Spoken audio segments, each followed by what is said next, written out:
in the world does a bulimic alcoholic woman end up publishing a book about style and manners? You guys, I'm here with Laura Martella. Author Laura Martella is here. Meet Gentleman Norman and Laura Martella. And become a leading clean food expert, teaching people to change their lives through the food they eat. My answer? Still. You see me fly, you know they'll never catch me for it. See me fly, the way I put my finger on it. See me fly, you got it. It's the power of God's grace. The wrong guy. Okay, we are on episode 2 Yes. with Dave Snyder because there's just a plethora More of to discuss. information. Mhm. So let's just jump right in. Okay. There's so much that is said these days about eat locally Yes. and sustainability. Yes. So tell us about Georgia Grown. I saw that in your bio, but Okay. speak on that. for Georgia Grown us. is a program that the governor started, probably 15, 18 years ago, in association with the Department of Ag. And it's a way to promote Georgia Grown products and Georgia made products that are made in the state with state materials or grown. So if you're making peanut butter and you want to be Georgia Grown, if you're making it in the state with Georgia peanuts, you're a Georgia Grown product. I was lucky enough to be in the inaugural class. I was one of the Georgia Grown chefs. The Nice. first year, that's when I was on the, I think back then I was on the board of directors for the Georgia Restaurant Association. I think those two lined You up. want me to look it up in your bio? Yeah, I don't know because obviously we haven't updated it entirely. Well, what year was this for Georgia Grown? I think that was 14 years ago. So it was a great way to kick off a program to teach people about Georgia grown products. And it's only expanded from there over the last 14, 15 years. There's the Georgia Grown Trail program. Of course, we're on Georgia Trail 17 for Highway 17, which is a great program highlighting producers and growers and farmers on Highway 17. So you've got, obviously oysters and shrimp are the big things. You've got farms like Potlicker Farms that Georgia Seagrill has. But it's a great way for people to learn and have a resource to find farmers and fishermen in their area. And I think there are 7 or 6 Georgia grown trails. And it's a great way for agritourism. Go up and down 17 and you can learn about all things that are grown and raised and harvested in our area. So tell us the importance, really, and how it makes such a difference, the way that you buy Sure. for your restaurants. Tell us the importance of it, not only for our health, Sure. but for our economy, for... Well, it's certainly we know some of these farmers because they're here and we can visit them and we can visit their facilities, we can visit their fields. The biggest ingredient that we promote is local shrimp. At all of our restaurants and in our catering company, we use only local shrimp. It's a lot more expensive. It is more expensive? Oh yeah, I'm paying $10 a pound right now and I could buy Vietnamese shrimp for $3 a pound. How can it be more expensive when they have to get the shrimp to you if they're not local? The labor cost in Vietnam is nothing. It's labor. So it's just frozen and And most of the shrimp we serve is frozen. okay. We buy in such quantities in bulk for convenience that we're buying 100 pounds, 200 pounds at a time. So they do come in frozen. Occasionally we'll have some fresh. But it's knowing the producer, knowing where it's grown, knowing where it comes from. And that's a quality standpoint. And we've had people say, wow, your grouper's more expensive than this other restaurant. And I said, yes, I know what I'm buying and it's this expensive. And you should want this grouper. I love that. I know it's Dave. more expensive, but you should want that. You know what? Can I say something? I can't stop you. People want to send their kids to the best schools. You want the best car you can afford, go to the best vacation. Why not insist on the highest quality of food That in you're your putting body? in your body. Sure. Absolutely. Just had to say that. No, and so again, the same topic we covered in the previous episode is it is more expensive, and you should want it. Yes. And you should be asking for it, if not demanding it. So certainly from a health standpoint, we know that it's in a clean facility. We know the dirt that it's grown in. Oh gosh. So, and by supporting local farmers like Vince Baker, I've been buying from Vince. We've been buying from Vince all the way back to J-Max days. Mm-hmm. That was in 1996. Wow, 30 years. Crazy.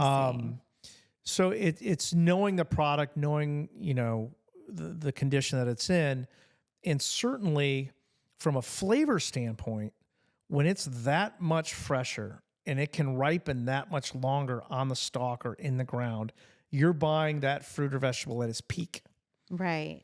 When you're buying a tomato from California, it's harvested weeks before it's at its peak flavor. Mm-hmm. The longer it's on the vine, the better it's going to taste. The longer it's in the ground, the better it's going to taste.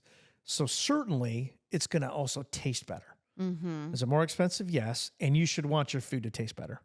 Vince's arugula is just over the top. His lemongrass, I smell the lemongrass when he's coming in the door. Really? I mean, yeah, wow.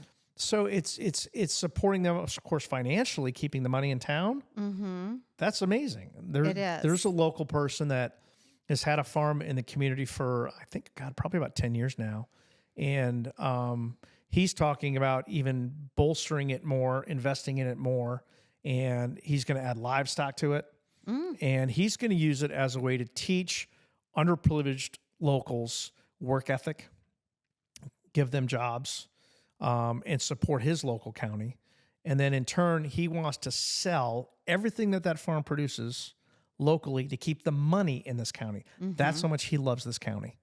So it's going to be amazing to watch that farm transpose itself into that or grow into that. Mm-hmm. Because, yeah, you're right. It's the financial aspect of supporting local people.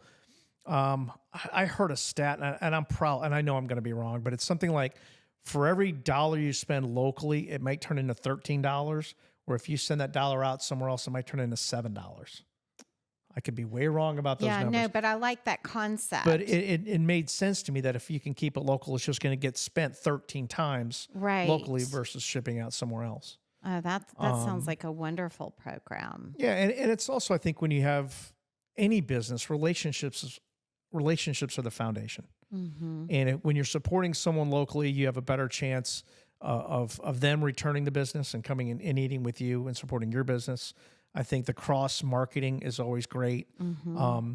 It's always been farm to table. I'm going to bash on the marketing world a little bit. When has it not been farm to table? Thank you. It's always been farm to table. But it's certainly great that people are paying more attention to it now. The media has helped out a lot. Frankly, the media has helped out the chefing industry. When my mother heard that I was quitting college, go Dogs, to go to culinary school, she literally cried in despair. Well, she thought I was going to be a hamburger flipper for the rest of my life. Mm-hmm. She told my dad, she said, "Oh my God, he's going to be a hamburger flipper the rest of his life." It was not a desired position. It wasn't a respected position, 40 years ago. And the media, much like farm to table, has given us credibility and has turned our jobs into a profession that people want to do. A craft. Exactly. It's given us, some credibility, which is nice. But no, local farmers have great relationships with them, scratch each other's back. It's a win-win. Mm-hmm. And the guests win when they come into the restaurant. We were having a conversation before the podcast about eggs and pasture raised, farm raised. Let's tell everybody. Eggs. Yes. And chickens. Do you get your eggs from Grassroots? Grassroots? No. All right, we'll do that after the podcast. Sorry, folks, but look up Grassroots. Okay. Local eggs. If I remember correctly, the definition of a free-range chicken is any chicken that has 3 square feet of space to live in. 1.5 feet by 1.5 feet. Free range, That's think free. Of them like free range. Oh, happy home on chickens. the range. Yeah, going through the... No, pasture raised is what you want. Grassroots is a great example of that, where these chickens are literally in a pasture, an acre in size maybe, or maybe bigger. I don't know what Brandon has. And it's fenced in. And those birds are out there during the day. Nice. eating whatever Mother Earth has given them. So their eggs taste like eggs. Actually, Okay, taste are different, they? look So different. they're obviously in Georgia. They're local. Yeah, he's down near Waynesville, Oh, I'm so excited. Yes, I'm going to start. and he delivers once a week to St. Simon's. And so I have three favorite. I think avocados are miracles. I think sweet potatoes are miracles, and eggs. And with all my food allergies, Okay. I did not have eggs for over 10 years. I Ouch. was allergic to dairy, soy, eggs. And I recently had new food tests done, blood work done last year. Now I can eat eggs. Oh Amen. my Amen. God. I have, With a slice of avocado and a slice of jalapeno on top, you're all set. and I call it my kale scramble. I just do like a handful of kale and eggs and it doesn't have to be perfect. Sometimes No. it's a beautiful omelet. Sometimes I mess it up and I'm like, screw it, just scramble. I just want to eat it. Sure. So I'm so happy to know about this Yeah. local egg thing. In fact, what we have at the house, we have pasture-raised organic eggs in our house. And what about, so do you buy your chicken meat from the same, or are they just eggs? Brandon also has chickens, and he's got hogs. I think he's got duck once in a while. Yeah, he's got the whole thing going on. Okay, great. And again, and he's local, and you can support him. What else do we want to talk about? There was like a lot floating Also on our through. list is going out to eat. Oh, how did Remember? I forget this one? Well, it's a team here. So we had talked about that earlier, and you had asked, Dave, sometimes I feel like I'm a bother. Sometimes I feel insecure that people are going to look at me differently if I go into a restaurant. And I want to eat simply. I want to eat something that's not on the menu. I see asparagus on the fried chicken dish, and I see this great salmon over here, but the salmon's coming with creamy grits. They're not only Right. creamy grits, right? And I feel odd asking, can I have the asparagus and the salmon on a plate? And I would tell you that there are a lot of restaurants in this town that are going to take care of you, if not most of the restaurants. We talk about hospitality on two different levels at our restaurant group. We talk about physical hospitality. Is the chair comfortable? Is the water glass full? That sort of thing. That's physical hospitality. But there's the emotional hospitality. Yeah. How do we make you feel when you're coming? How many make we feel when you're leaving, and everything in between? So the emotional hospitality is we want to take care of you. I love that, Dave. And every restaurant in town, I'd like to think that has the availability to do that and has the staff to do that, will do that. Because what's the motivation for us not to take care of you? There's no motivation to not take care of you. You said it so simply. Remember, I had my event at Halyards in 2019. We're going to take a quick break, and then I am going to tell everybody your famous words that gave Southern women permission to be that person. Okay. Years into my sobriety, I thought I was living a very healthy lifestyle, exercising and eating right, yet I was suffering from debilitating migraines and severe bloating. Thank God that I went to a functional medicine doctor who treats the whole body. It turns out I'm highly allergic to preservatives and other additives. I'm going to help you with the information overload today with what to eat, what not to eat. I can help you decipher food labels, all these marketing buzzwords that get you to buy the product. There are no quick fixes, no teas, powders, or shakes. It's hard work, but it's doable. What I am offering to you is a way to eat real food, whole food. This is not meal plans. This is not a restrictive calorie counting diet. I want you to eat. I want you to eat the right things. This is about non-toxic, elevated eating. Food is medicine.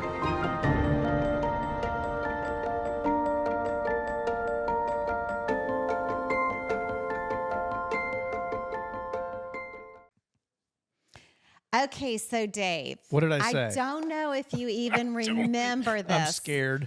No, it was wonderful. So I had this event at Halyards, Okay. and you made all these clean food appetizers. I had a client there who had lost over 40 pounds and kept it off for a couple of years. Okay. I spoke about the food industry and the diet industry and my programs, and then you spoke. And the way that you said it, you said, folks, we are in the hospitality industry. Okay. We want to please you. Mm-hmm. Please ask. Yeah. So sweet and so simple. And it's true. We want to make you happy. We want you to come back to our restaurants, whether you're eating in the Village or in the North End or everywhere in between. Mm-hmm. Our job is to make you happy. Now, it may be inconvenient. It may take more time, and we'll still do it. That's so sweet. The worst you can do is ask and say, can I get a side of asparagus with that? And the server might say, no, I'm sorry, we don't have asparagus. Right. That's the worst that can happen. Which is why you say you can look at the menu and see, oh, they've got broccolini over here and this, and you can just ask. You can just ask. The worst someone can say is no. And I'd like to think 99% of the restaurants on this island are going to take care of you because they want you to come back. Yes, they do. Absolutely. And I like to, if I'm out with a big group of people or if I'm going somewhere I've never been before, Right. I call ahead out of respect for the restaurant management or the chef, because the last thing you want to happen is to not be able to feed somebody. Yeah, well, and then it's better for us to know ahead of time, so it's not a surprise. It's a courtesy. Absolutely, and we can get ready for your dinner the day before, the afternoon before, if we know you're coming, and if we've got to run to the grocery store and get a bunch of asparagus because we normally don't carry it, we'll do it. It's so sweet. So listen, you guys, the lesson here is high quality restaurants want to please you. Absolutely. And will go to great lengths to accommodate you. And go ahead and ask. And if you can, it sounds like a pain, but it takes 5 minutes to call. Yeah, when you call to make the reservation, just say, hey, by the way, is there any way I could get a piece of fish with some grilled or roasted vegetables, light to no salt, with extra virgin olive oil? I'm just trying to eat healthy. Can you please help me out? Yes. And then if you dish the server an Ta-da. extra $10 tip, they'll remember you. You've created that relationship. Exactly. Boom. And that's the thing I was just telling one of my clients, when you take the time to call ahead or have a conversation, like when you're with six people, I always say when I call, I don't like to make a big deal of it at the table, Right. you know? So when you call ahead, you've already established a relationship. Absolutely. And then there's another place that will know you and you can eat the way you want to eat. Mm-hmm. And it also teaches us of what the market wants. Oh, interesting. Well, think about it. If all of a sudden I've got, 8 or 10 people every month that are asking for a certain something, that tells me something. Well, maybe I should have that more readily available, if not on the menu. I know I've had a lot of clients going in there now asking for the the olive oil in the kitchen. The Georgia Farms olive oil. Yes. Always delicious. Yeah, it's great stuff. It's produced outside of Lakeland, Georgia. Yeah. So is there anything else you want to tell us about, how to eat clean and healthy when you're dining out? No, I think, again, it's just ask. Just ask. And I would love people to try new things. I know that might be hard when you're out spending money. You don't want to order something that you may or may not like, and then you don't like it, and you've just spent your money on it. Yeah. Or you might raise an embarrassment if the dish is created and served properly and you just don't like it. But I think when you go out there and you try new things, it's going to open up a world, like I said earlier. When you do all of a sudden like something new and different, maybe that light bulb goes off. Maybe that changes your behavior, and all of a sudden, well, if I went to this restaurant and I tried this with a jalapeno and I really liked it, well, then maybe you're going to go home and you're going to change your behavior, and you're going to save and create 10 minutes of time to try a new recipe. All of a sudden, you might find a way to create more time to cook. And that just spurs, again, we use the word activity. It's an activity. It's something to do. Rather than going out and doing X, you're going to go home and cook. And I absolutely love reading the menus and seeing the ingredients that are especially in the specials. And then I can now, because I've practiced, I've been living this lifestyle for a while, I can tweak it to Absolutely. make it cleaner for me. And that's the thing about recipes is as you practice more and more, you can take an idea that you see at a restaurant and bring it home Right. and try and recreate it. Yeah. And when you've got the methods down, you can take a recipe out of a book or off the internet, and you can omit certain ingredients because they're not healthy. Or if there's an ingredient like a carrot and you don't feel like eating carrots that day, well, what are the characteristics of a carrot? Well, it's hard, it's crunchy, it's sweet. Okay, use a red pepper. Right. Kind of Yeah. the same characteristics, same flavor profiles, and you happen to like red peppers more than carrots. But again, that just goes back to having time, energy, and effort, Yes. But that's the fun part about You have food. to want to. You have to want to. And the benefits are so. You gotta wanna. That was the name of a tribe, an Indian tribe we learned in Michigan growing up. You gotta Oh. wanna. You got to want You to. gotta wanna. That's a good one. You got to want to. You gotta wanna. I was taught that in 9th grade, and I'm talking about it now. Evelyn Yeagle was my guidance counselor, and she put "you gotta wanna" on the chalkboard and said, "That's a local Indian tribe of Western Michigan." This is And we're really like, good. what? Yeah. And obviously it's not, but yeah, you gotta wanna. So we're going to wrap up, which is going to be, I could talk to you for a long time. So tell me, what is, I have 2 questions. Okay. Okay. What is next? Like, what are you getting? I know you're passionate about everything. Is there something else you kind of want to do? That's my one question. You can think on that. And then my second Okay. question is, what is the most challenging part of what you do? The challenging part actually has part.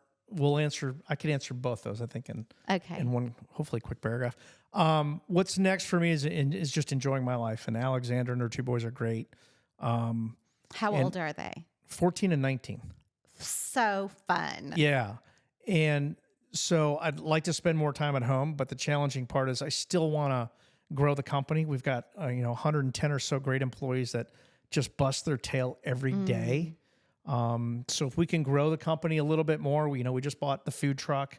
We're working on that, and expanding the brand so that some of these crew members can expand their lives and have new responsibility, make more money. So the challenge is trying to spend more time at home at the same time and grow the brand and really keep the brand strong, and enable the staff members who have created a great life for me. If I can improve their lives every single day, then that's the goal, and that's the everyday challenge. And I'm lucky that it's working. I Very love lucky. that. So, Dave, I personally know firsthand that you have done so much for so many in this community that's not on your bio. Like I just want to say this. When I did a clean food Wednesday night supper at my church, and this guy always picks up the phone. And if I'm calling, I got a problem or I have a question. And you always take my calls, and I'm so grateful. But, I know how to cook for 4 people. And I was a nervous wreck trying to remember when I did that clean food Yeah, we're thing. trying to figure out portions and amounts. And all Portions, that. amounts, the marinade, and then you told me why not to do something. And so I just thank you for me personally. You're welcome. But I also know that you do so many things behind the scenes. And I also know that you're so humble and so caring that you would never tell me. So I hope you don't get upset, but I took the liberty of, called and spoke to your general manager, Donna, yesterday. And I just introduced myself and I said, I know he would never. Can you tell me something that that others may not know about Dave? Oh, I don't know. I mean, And she did. oh, okay. Would you like to hear? I don't think I have a choice, do I? No. She said your generosity to your employees is beyond anything she's ever heard of. Oh, that's very generous of her. Very gracious of her. No, she said that. She also told me, let me get my glasses. I Oh, have you a took few. notes? She started talking and I said, I really want to write this down. Okay. So your generosity with your employees. Thank you, Donna. And then she also said that you are extremely concerned with your employees' professional life Oh, absolutely. and their personal well-being. Absolutely. And I mean, this just speaks volumes of you as a man, your character, but also as someone who started just this restaurant, Halyards, and now you, like you said, you're growing the brand. You want to give your employees opportunities. Yeah, I think it's the same as so many other restaurateurs on the island.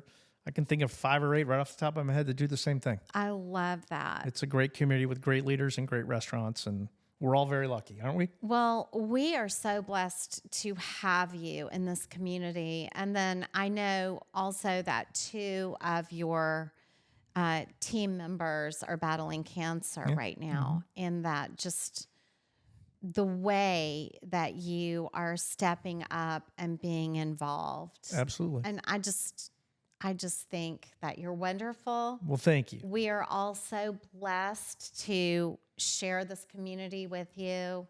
Thank you for feeding us and teaching us. You're welcome. It's a blast. It's an I'm absolute just blast. grateful for your friendship.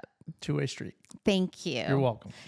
Thank you guys for joining us. This was great. If you like what you heard here, please subscribe and share with a friend. Have a blessed day.